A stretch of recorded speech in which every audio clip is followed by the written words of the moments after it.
Annyeonghaseyo yorobun. Sebelum mulai, pastikan kalau kalian sudah menonton ringkasan episode sebelumnya ya. Agar penyampaian cerita lebih jelas, berikut kami perlihatkan daftar pemain yang terlibat sepanjang 2 episode ini. Selain itu, jangan lupa subscribe dan pencet lonceng buat tahu updatean sinopsis film atau serial lainnya. Like dan komennya juga jangan lupa. Yuk, tanpa lama-lama kita mulai.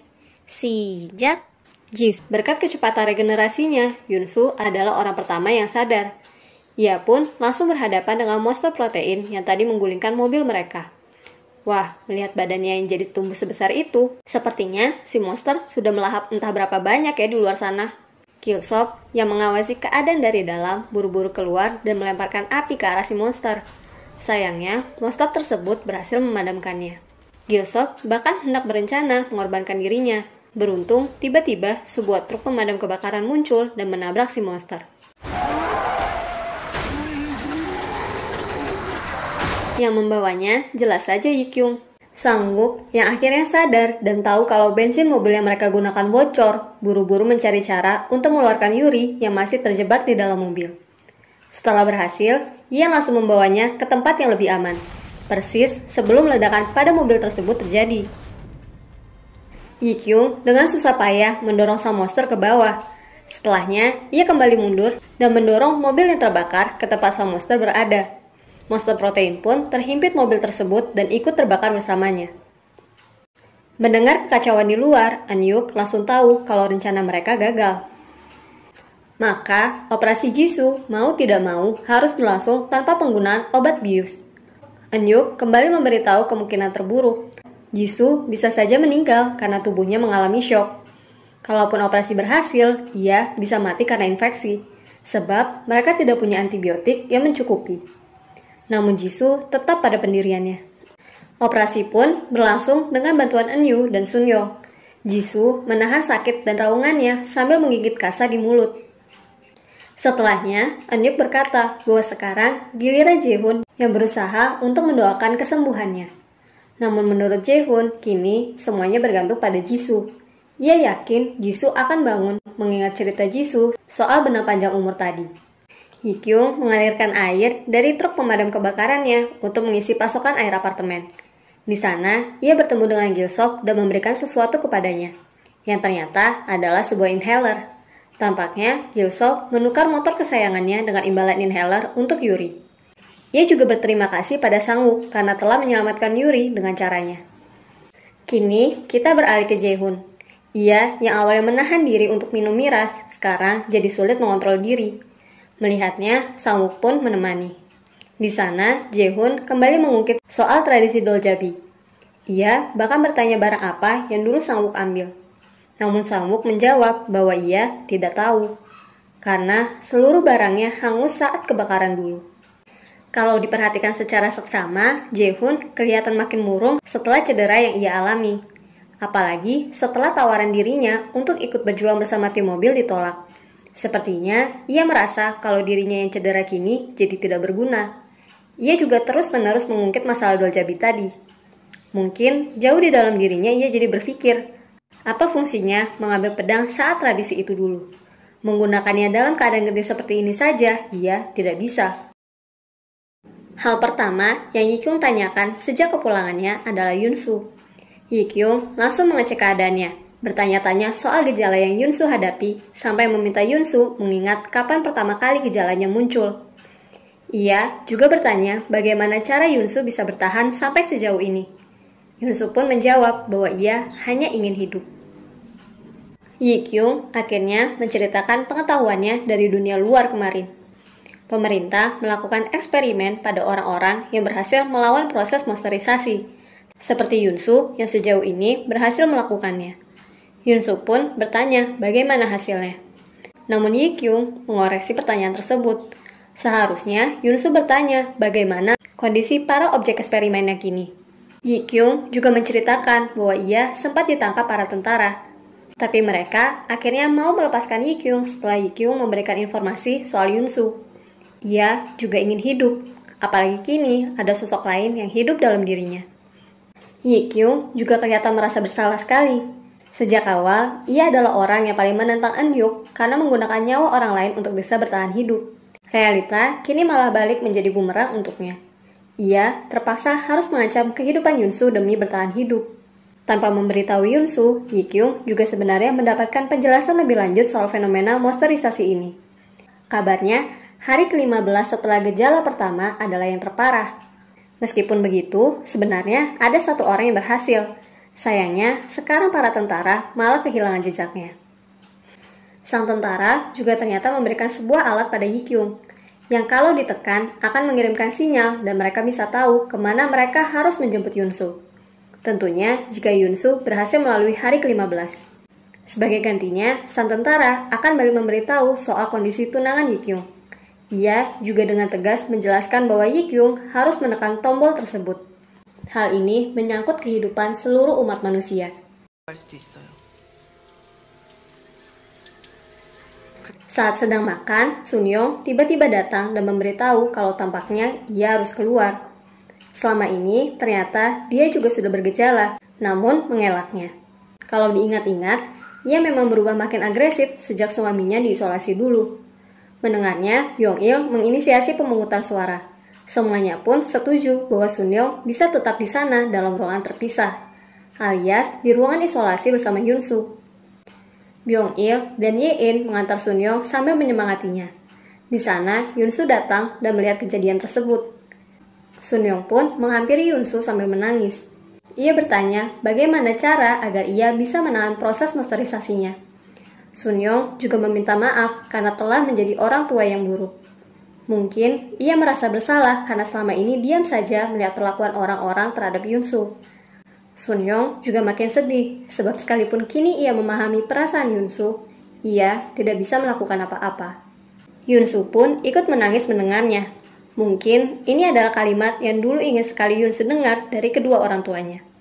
Melihat orang-orang yang bersedih setelah tahu kondisi Sun-young, Jin-ok membawakan miras untuk menghibur.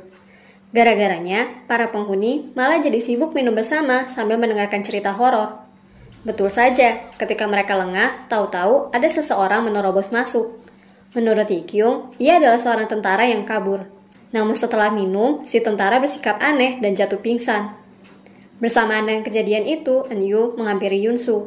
Ia beralasan mereka harus berjaga dalam kelompok kecil, padahal sepertinya ia ketakutan saja.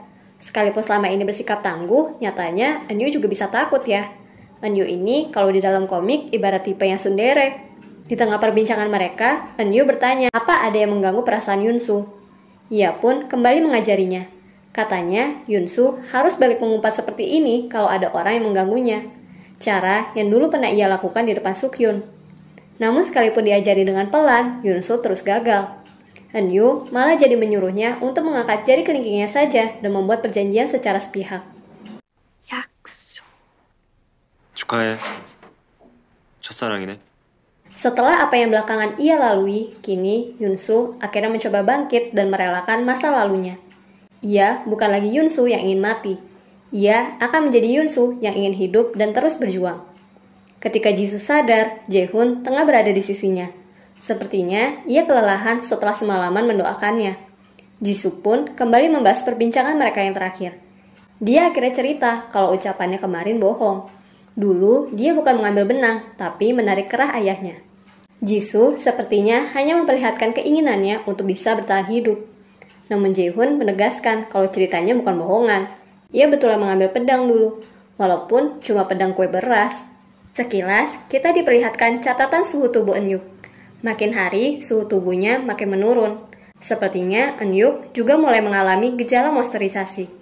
Berkaca ke belakang, sepertinya ada yang terlewat nih. Menurut sumber siaran tentara, gejala-gejala monsterisasi diantaranya adalah mimisan, tidak sadarkan diri, halusinasi, serta hipotermia.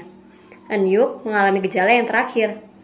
Setelah sadar, tentara yang kabur tadi masih saja bersikap aneh. Yi-kyung pun mengajarnya dengan harapan ia bisa kembali bersikap waras. Tampaknya, saat melakukan tindakan tersebut, walkie-talkie si tentara menjadi kepencet. Sebuah suara pun terdengar dari ujung sana. Suara itu menyuruh si tentara yang kabur untuk keluar, dimanapun kini ia berada. Mendengarnya, si tentara kembali berusaha lari. Namun, Eun-yuk dan Byung-il berhasil menghentikannya. Yang buat merinding, suara itu sempat terdengar menyuruh menangkap sesuatu disusul dengan bunyi senjata bertubi-tubi. Kalau dipikir-pikir lagi, saat si tentara minum miras kemarin, ia juga langsung lari ketakutan. Apakah warna merah pada miras tersebut mengingatkannya pada darah? Apa yang sebenarnya dia hadapi di luar sana bersama orang-orang itu ya? Ji Kyung pun menghancurkan walkie-talkie tersebut dan menyuruh untuk buru-buru mencabut tulisan SOS di luar gedung.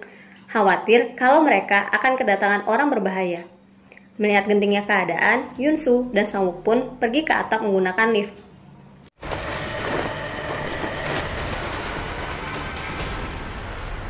Dalam perjalanan turun, Yoon Soo melihat Bapak Satpam tengah memencet tombol lift.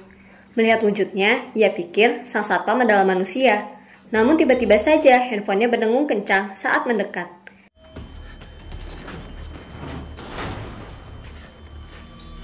Dia rupanya seorang monster. Bersamaan dengan itu, Jin-ok kebetulan melihat lift yang sedang turun di bawah. Tapi ia bingung, kenapa liftnya turun dalam keadaan full.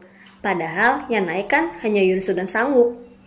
Di dalam film, sebenarnya ini tidak dijelaskan, tapi di webtoon kita diceritakan hal yang lebih detail. Ternyata, kemampuan sang satpam sebagai monster diantaranya adalah menyerap korbannya. Sebab itulah, bobotnya sangat berat meskipun figurnya terlihat kurus. Bobot berat inilah yang menyebabkan lift memberikan keterangan full.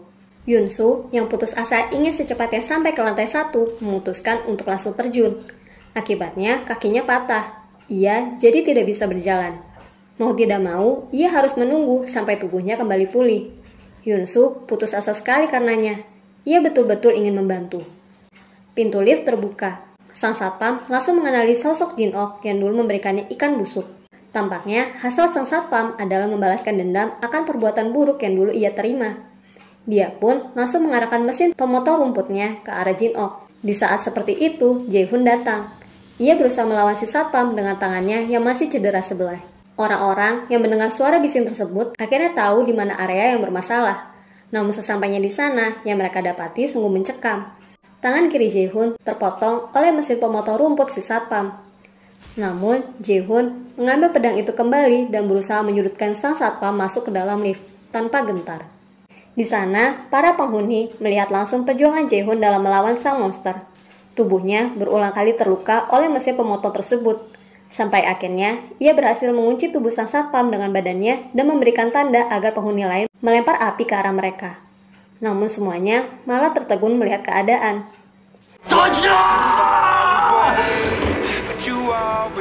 Setelah berulang kali memberikan tanda untuk melempar, Eun-yuk dengan berat hati melempar api tersebut ke sana.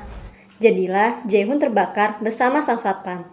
Seluruh penghuni hanya bisa menangis melihat pengorbanan Jae-hoon tersebut. Begitupun dengan Yoon Soo. Tampaknya ramalan pada Doljabi itu mengarahkannya pada momen ini ya Cinggu.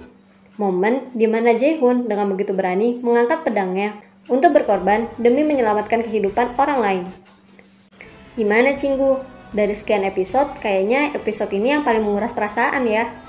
Karena akhirnya kita dibawa lebih dekat untuk melihat perasaan dan perkembangan masing-masing karakter.